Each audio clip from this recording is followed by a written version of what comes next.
Three, two, one, press.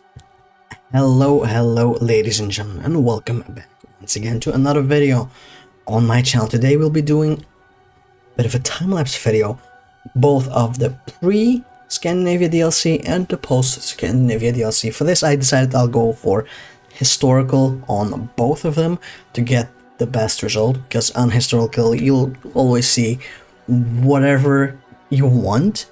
And so far, it's been going pretty well. Very similar as far as I can tell. Spain Civil War. Nothing strange happening in Scandinavia.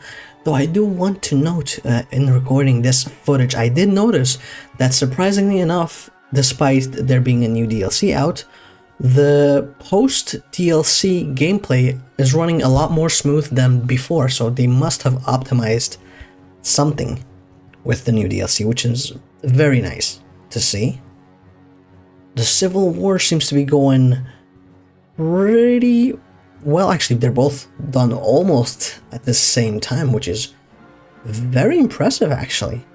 But hey, that's fine. By the way, I don't know if I mentioned it, the top left one is old stuff, bottom right one, the new stuff.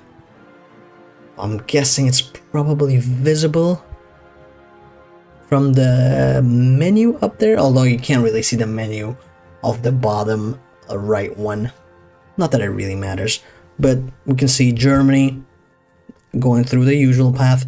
Nothing too special. Scandinavia hasn't been doing much though. Memel taken in both playthroughs, Sudetenland as well. Seems like the top campaign is going a lot quicker than the bottom one, but that's okay. More or less the same things are happening. Oh, and the war for Poland kicked off already. With that, World War I is happening. 2 seconds later, same thing happens in the bottom one. Germany seems to be going a lot quicker pre DLC, but that's okay.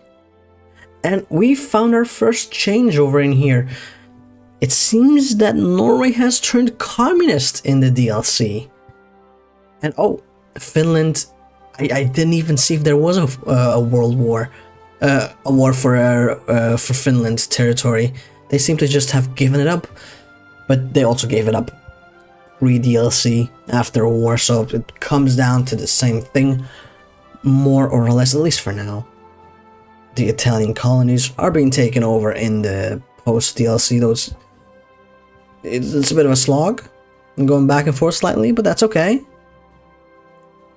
Yeah, it seems that the Allies are doing much better after the DLC came out. I don't know if that really is because of Scandinavia or that's just pure luck. I'm gonna attribute it to pure luck, mostly.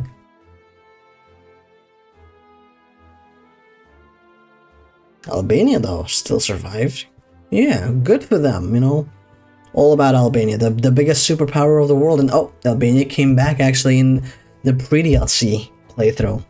Good for them, I think. Maybe. Oh, and the World War kicked off pre-DLC and post-DLC. Finland's in there. Finland's taking a bunch of land, although oh, they're losing some of their core territory. I don't know how I feel about that. I guess they pieced out again. Maybe they didn't want to get their land back, but it is what it is. Finland pre-DLC didn't even join, even though they were a pretty integral part of World War II, but hey, maybe that's just me. And we do see huge differences. Germany post-DLC is doing some massive numbers, despite Germany pre-DLC not even going halfway through what they got in our timeline. But it seems like pre-DLC is almost dead pretty much, although Germany post-DLC seems to be still going strong. They've slowed down though, that is usual. There's no supply in there. There's like 5 men and they're eating the 1 cabbage that they have left. So, you know, it's normal that there's a bit of a slowdown. Pre-DLC Germany is death's door though. I'm pretty sure Berlin's about to be taken. Poor Germany. Hey, maybe you shouldn't have been such an asshole during the war, huh? Maybe you would have done better. But yeah, even the Balkans are falling in the old DLC, old timeline, I guess, despite them thriving in the new DLC period. I don't know how I feel about the new DLC as well. They've slowed down Germany. I don't know if they'll make it. They'll have to connect up to get St. Petersburg. Oh, they have actually connected. Perfect. Speak of the devil and he will bust a fat one. But they've connected. There's very little they can do to mess it up now. Oh, and I see Italy had a bit of a civil war. D-Day coming from the south of France up north. Germany's days are pretty much over on the old version. The new version I'm kind of unsure about as well, because they've slowed down and I feel like they're losing a tile here and there, gaining a tile here and there, but it's mostly a wash. They cannot afford this. And yeah, Germany is pretty much dead in the old version. Look at that. Berlin already taken. They got cut in half already. Yugoslavia has taken German lands. The Italian puppet, and there we go. Germany is done. Peace deal happened. Wall is being formed. Britain got all of Italy. Good for them, I think. Soviets and Allies won pretty much. And at that point, nothing really happens in the old version. So at some point, I will decide to cut it off. But we'll keep it up in here for now. And as you can see, oh, Germany has declared war on Denmark in the new DLC. So that's good. They've taken them over. Are they going to do anything else with it? They're also fighting Turkey for some reason. They're pushing in, but how long will that last? Nobody knows. I feel like the Axis has spread themselves quite thin. So, oopsie doopsie for them, huh? Big oopsie doopsie. Oh, I see that West Germany has pretty much formed up completely. So it's only the Soviet Germany and the Allied Germany that's left on the old version. And current Germany, there we go.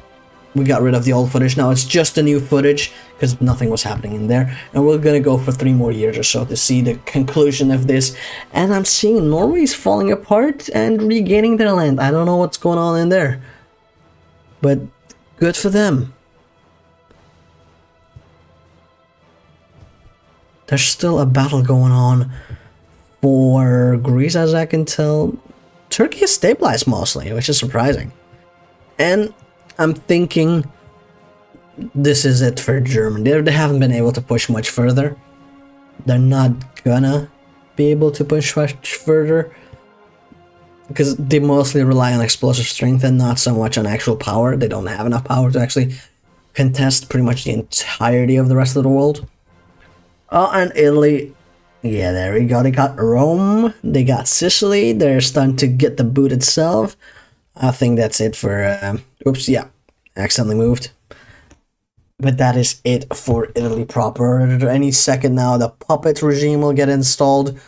Germany is slowly getting pushed back. Tile here and there. But they're largely stable for now. Oh, Netherlands and the UK liberating a bunch of land. It's pretty much over, I think. For how long, nobody knows, but okay. Italy falling apart. Turkey still stable though. I'm surprised the puppet regime hasn't fallen, and I'm a very big fan of the massive Albania that's in here for absolutely no reason whatsoever, but good on them. It seems like Vichy France actually joined the Axis and are actually kicking out the French from the south. That's good for them. But something tells me it's not going to be enough. It's not at all going to be enough. And there we go. The puppet regime has indeed formed. With that, that's pretty much all the time that they have. Okay. And yep. There we go, more pushes against Germany from the east as well. Okay, I think it's over. I think, honestly, it's over. Well, it's gonna take a while, but my guess is it's mostly gonna be the Allies that are gonna be destroying the Germans, although, you know, Once the Soviets start pushing, they'll be able to push harder, because they're on their last legs, the Germans, that is.